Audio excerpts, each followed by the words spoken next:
Nikon Coolpix P7000 je nov Nikonov poskus v najvišjem razredu kompaktov, kjer že leta kraljuje Canon s serijo G.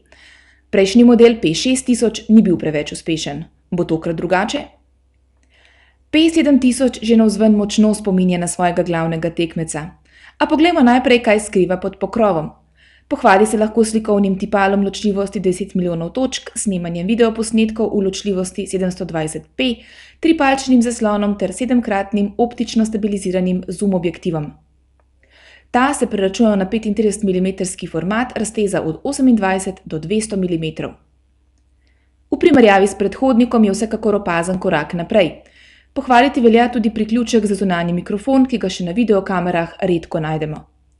A če bi se morali odločati med njim in Canonom G12, bi se raje odločili za slednjega. Pri Nikonu bi si namreč želeli večje odzivnosti in hitrejšega delovanja. Nikon Coolpix P7000 je sicer zelo dober fotoaparat.